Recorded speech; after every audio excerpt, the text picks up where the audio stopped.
Lecture du livre des Nombres. En ces jours-là, dans le désert, les fils d'Israël se remirent à pleurer. Ah, qui donc nous donnera de la viande à manger? Nous nous rappelons encore le poisson que nous mangions pour rien en Égypte, et les concombres, les melons, les poireaux, les oignons et l'ail. Maintenant notre gorge est desséchée. Nous ne voyons jamais rien que de la manne. La manne était comme des grains de coriandre, elle ressemblait à de l'ambre jaune. Le peuple se dispersait pour la recueillir, puis on la broyait sous la meule, ou on l'écrasait au pilon. Enfin, on la cuisait dans la marmite, et on en faisait des galettes. Elle avait le goût d'une friandise à l'huile. Lorsque, pendant la nuit, la rosée descendait sur le camp, la manne descendait sur elle. Moïse entendit pleurer le peuple, groupé par clans, chacun à l'entrée de sa tente. Le Seigneur s'enflamma d'une grande colère. Cela déplut à Moïse, et il dit au Seigneur : « Pourquoi traiter si mal ton serviteur ? Pourquoi n'ai-je pas trouvé grâce à tes yeux que tu m'aies imposé le fardeau de tout ce peuple ? Est-ce moi qui ai conçu tout ce peuple ? Est-ce moi qui l'ai enfanté pour que tu me dises : comme on porte un nourrisson, porte ce peuple dans tes bras, jusqu'au pays que j'ai juré de donner à tes pères. Où puis-je trouver de la viande pour en donner à tout ce peuple, quand ils viennent pleurer près de moi en disant : donne-nous de la viande à manger. Je ne puis, à moi seul, porter tout ce peuple. C'est trop lourd pour moi.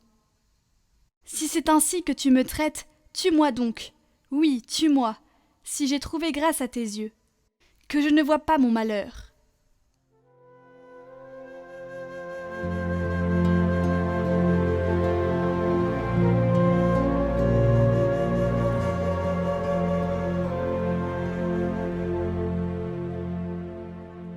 Criez de joie pour Dieu, notre force. Mon peuple n'a pas écouté ma voix. Israël n'a pas voulu de moi. Je l'ai livré à son cœur endurci. Qu'il aille et suive ses vues. Ah, si mon peuple m'écoutait, Israël, s'il allait sur mes chemins. Aussitôt j'humilierais ses ennemis. Contre ses oppresseurs je tournerais ma main. Mes adversaires s'abaisseraient devant lui. Tel serait leur sort à jamais. Je le nourrirai de la fleur du froment, je le rassasierai avec le miel du rocher.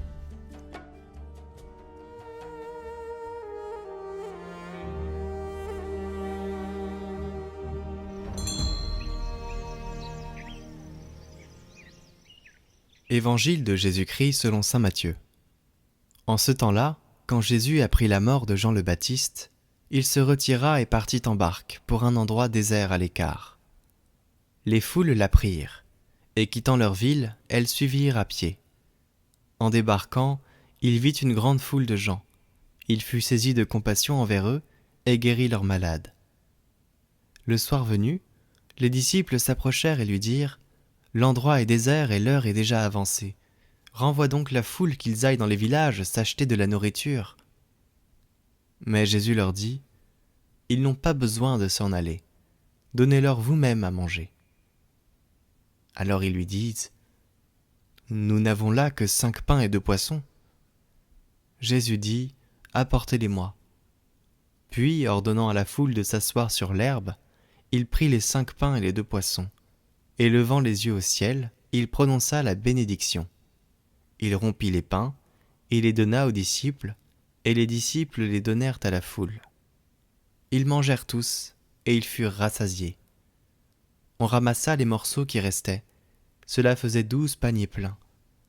Ceux qui avaient mangé étaient environ 5000, sans compter les femmes et les enfants.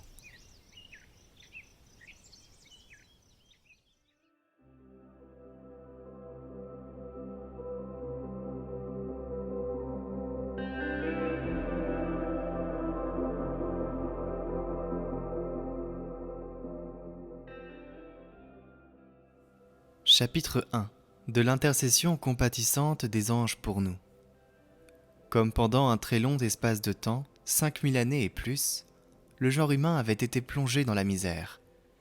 Et comme à cause du péché du premier homme, nul ne pouvait monter à la patrie d'en haut, les bienheureux esprits angéliques, compatissant à d'aussi grandes ruines, et pleins de sollicitude pour la réparation de leurs propres désastres, voyant arriver la plénitude des temps, redoublèrent avec plus d'ardeur les pieuses instances qu'ils avaient déjà faites tant de fois, et tombant sur leur face devant le trône de Dieu, tous ensemble, ils le supplièrent en disant « Seigneur, il a plu à votre majesté de former dans sa bonté une créature raisonnable, l'homme, afin qu'il fût ici avec nous, et que nous obtinssions par lui la réparation de nos pertes.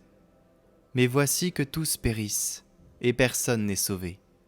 Et à travers le cours de tant d'années, nous voyons nos ennemis les vaincre tous. Et loin de relever nos ruines, ils ne font que remplir les cavernes infernales. Seigneur, pourquoi donc les laissez-vous naître? Pourquoi les âmes qui se confient en vous sont-elles livrées aux bêtes? Si toutes ces choses se sont faites selon votre justice, cependant le temps de la miséricorde est venu.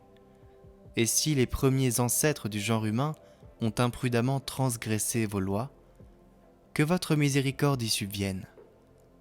Souvenez-vous que vous les avez créés à votre ressemblance. Ouvrez généreusement votre main et remplissez-la de miséricorde. Tous les yeux se tournent vers vous, comme les yeux des esclaves vers les mains de leur maître, jusqu'à ce que vous soyez touchés de compassion et que vous accordiez au genre humain le remède du salut.